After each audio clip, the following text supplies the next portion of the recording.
Okay, let's go.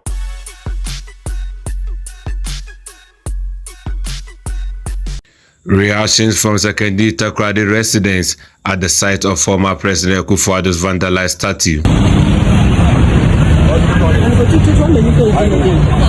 This is Hello Vibes. Okay, Western region from Wakan or Akada, I don't know one pet. Into one pen with the man or the bed. Because where relocation there, what Western region hospitals they would be saying. I mean, Mrs. Danka Kwame Kumea or Eziwe or interchange and called the Baham part in Choye. Send the one in the baby, because Western region, I mean, Mumu Adiala, prepare when they say why Western region or damage. It's in a Western region, Mamuno, what do you need so that's a one pair one pay. And this is why in the media, Mrs. Sidan come for Kwame Kumembesa, and I do Obio Namno. I think Quanta Regional Hospital Bahano, one animal Mumbaha, Medana. I don't question to me. What's the dot to the Ghana being a president? What's that with your shut down? What I don't know. I need to one. I need to go Ghana for the agony. On your cry. And if I am for what I mean, you can car. Why don't we come away? I serious, my boss. That's so. I show you right so we will now. Oh, like when they meet me, the reason why I say, as will be an agent. So, on my no beer bar also the oil. Maybe an Pocono, a deserve Saban will bear, on deserve statue. No, send you the gun alcohol. On my Bremen youth, near me, Juma. Marketing a high, in your man a too much, and they are too much. Hey, dear, son, you may not come upon the share of the yes, I did. Need to know yes, I didn't look at you. For almost not do the buy in the 2 years. South yes, yeah. Buy projects for some projects me and back with you. So, hands makes not a new account. Anyway, you mean go for me that. Sapa pay or really yellow. No boys, I work this side. Near Madame from Bingham or Millions or Mobile Sen. No, Paul Mitchell. His Excellency John Dramani Mahama said his government will compile an inventory of all uncompleted health facilities. We'll prioritize healthcare, ensuring that every Ghanaian, no matter their location or economic status, has access to quality medical care. In this regard, we'll compile an inventory of all uncompleted health facilities and prepare a plan. According to Dr. Ato Forson, Finance Minister designate said he don't believe that certain individuals should be privileged to receive tax exemptions while others do not. My position on tax exemptions are well known. I do not intend to hide from that, and I won't hide from that. Mr. Chairman, tax exemption is gradually becoming a major source of tax expenditure in our fiscal framework. Unfortunately, it's not properly targeted, and so you see a situation where we exempt huge volumes of our taxes to particular companies.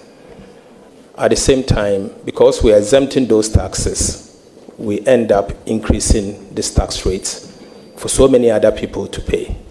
I believe everyone else must be given the opportunity to pay taxes. My concern, particularly with the one that you are making reference to, I'm sure it has to do with 1D, 1F. It is not transparent enough. I do not believe that certain individuals must be privileged enough to get tax exemptions, whilst others doing the same should not be given the opportunity to get tax exemption. And I have contended in the past that if the government insists on tax exemption for 1D, 1F, they should put it in the law and allow everyone else to benefit from such tax exemption. My main concern, particularly my criticism against the 1D, 1F, has to do with the opaque manner that it has been done in the past. And I still stand by that. If the government, or if this current government still believes that tax exemption 1D, 1F is irrelevant, then obviously my suggestion is put it in the law. Let everyone benefit from it, but don't pick and choose and decide who should benefit from such a tax exemption. I think it's wrong, and taxation must be fair. Thank you.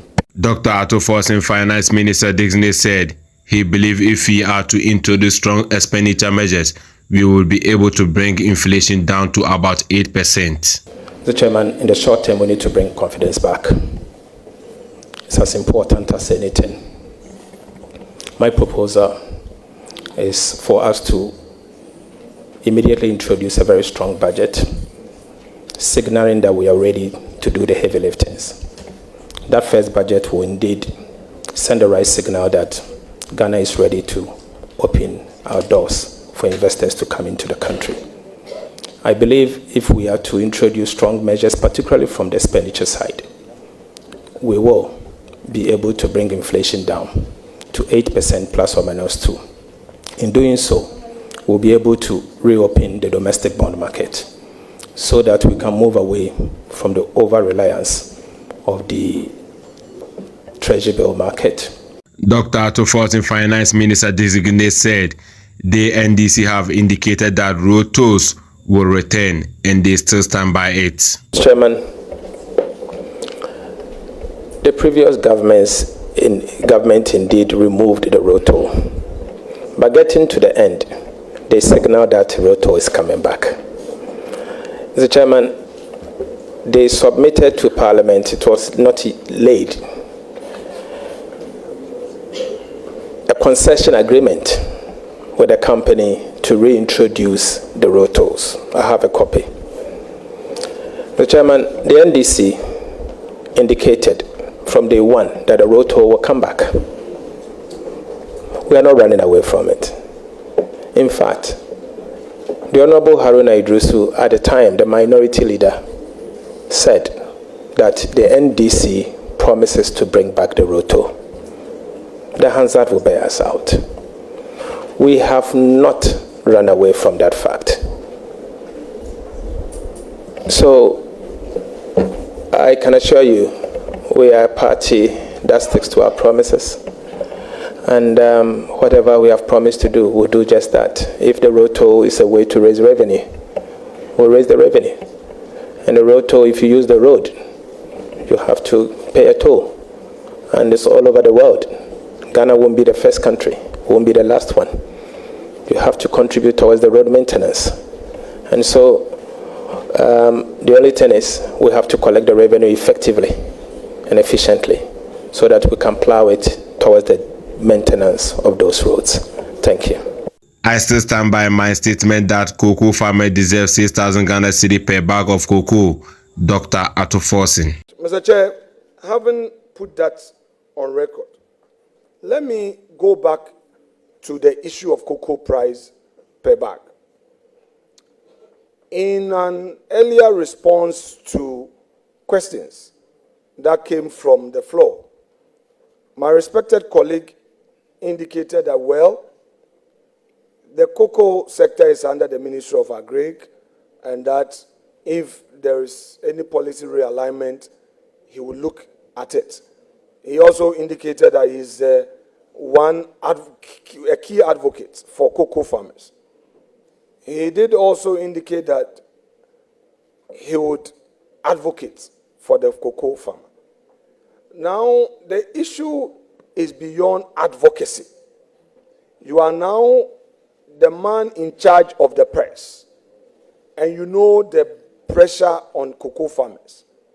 The 6,000 Ghana cedi per bag that you committed, would it be your benchmark in your advocacy and eventual decision for the cocoa farmer? Because they are listening.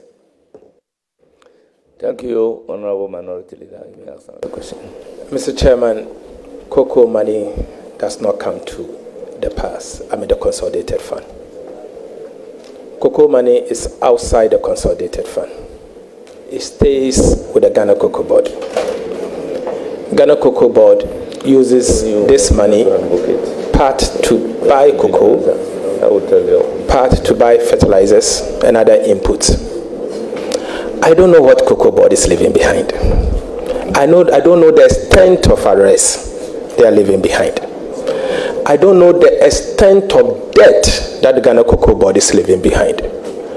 I will not do this committee any good if I sit here and announce cocoa price. But as I've said, I remain a key advocate for the cocoa farmer.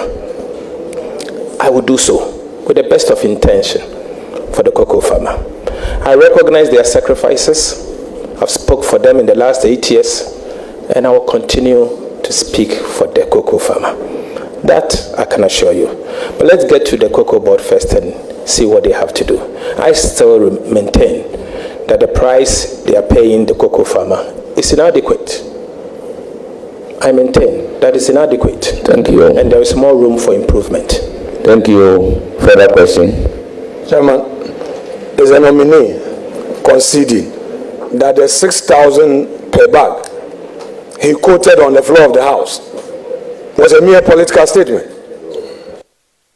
Mr. Chairman, the 6,000 Ghana cedi per bag should have been paid in the last crop year. Mr. Chairman, I say this because Cocoa Board is gradually turning themselves into a procurement agent just to procure inputs and denying the cocoa farmer. So they could have adjusted their formula to benefit the cocoa farmer. Very soon, the minister responsible for agric will be in place. I commit to work with him to give the cocoa farmer a fair price. And I believe the cocoa farmer deserves a fair price. And I know His Excellency the former president quoted me previously that I had said the cocoa farmer deserves 6,100. I'm not running away from that fact. I said it on the floor, and I backed it with the world market price in the city at the time, and still maintain that the cocoa farmer deserves 6,100. I've not run away from that position. Thank you. Alexander Afenomike, minority leader, said it is deeply concerning to hear that the new administration is attempting to shift blame for a so-called looming power crisis onto the previous government. It is deeply concerning to hear that the new administration attempting to shift blame for a so-called looming power crisis onto the previous government. Let the record clearly reflect that the outgoing government, despite certain challenges, managed to maintain a stable and reliable power supply. I have said this with utmost confidence and conviction, drawing from my experience and first-hand knowledge as chair of the ECG board. Contrast this with the Mahama administration's notorious doomsday era, which inflicted untold hardship on businesses, homes, and communities, stifling economic growth and eroding public confidence. The people of Ghana have entrusted this government with responsibility to lead, not to lament. We shall not tolerate any attempt to revisit the failures of the past and to excuse inaction with blame-shifting rhetoric. Accordingly, if approved by this House, the minister nominee for energy must return to the People's Chamber with a comprehensive, detailed, and sustainable plan to ensure uninterrupted power supply. What we expect is clear solutions and forward-looking strategies, not a file filled with excuses or blame games. The people of Ghana deserve leadership that prioritizes action over rhetoric, responsibility over deflection, and result over excuses. His Excellency John Dramani Mahama said the energy sector levy was not used for its intended purpose and the revenue for ESLA were mismanaged. The more important and critical issue was the debt and paying down the debt that accumulated in the sector. And so we introduced the energy sector levy, and our anticipation was that looking at the revenues that were going to be generated by the energy sector, within 5 years we would have been able to clear the legacy debt. And so we passed the ESLA levy. But after we passed it, we left office in December and a new government came in. And they had other ideas and other ways of trying to do things. But unfortunately, one of the outcomes was that ESLA was not used for its intended purpose. And the revenues of ESLA were mismanaged. And so what should have gone to pay down a lot of the debt that has accumulated today was used for other purposes. According to His Excellency John Dramani Mahama, he said he is going to work with the independent power producers to see how they can resolve the issues in the power sector. I thought that it was important for me to meet you as president and tell you that I care about your concerns and what you're going through, and to say that we're going to work together with you to see how we can resolve the issues in the power sector. The first thing is for us to deal with the issue of the value chain, the whole power value chain. And that means that we must start from the downstream all the way upstream. There are issues to do with availability of gas, and so that's upstream, how we get the companies in that space to increase exploration and bring on more gas so that we eliminate the use of fossil fuels and achieve our dream of gas to power 100%, which will bring down the cost of generation. That's the first thing. And the next is to see how we can bring more efficiency in terms of your sector and the production of power so that we can pass on any benefits to the Ghanaian people. According to John Jinapor, Energy Minister Designate, said at the time they were leaving office, the energy sector debt was $2.1 billion, and as at yesterday, it's a little over $3 billion. When we were leaving office, the debt stock consolidated was close to $2 billion. Fortunately, I have a document, summary of energy sector debts and lenders. In August 31st, 2017, the ESLA PLC got a full audit of the entire energy sector debts. And Mr. Chairman, I refer to page 17 of the document. The total energy sector liability at the time was 9.4 billion cedis. They themselves used an exchange rate of 4.4. If you use this exchange rate of 4.4, the debt had then moved from about 2 billion to 2.1 billion. So let me put on record that as at this time when the debt was validated, the debt was 2.1 billion. Mr. Chairman, with the greatest of respect, I'm happy this question has come up because I've heard some people bundling figures of $5 billion. That is inaccurate. This public record is before Parliament and can be verified. Currently, I had the opportunity to chair the Energy Subcommittee of the transition team. At the last meeting, it came to light that the debt had ballooned to 2.5 billion as of 30th September 2024. Yesterday, we had a final meeting, and the reconciled figures, as I had it, was $3 billion.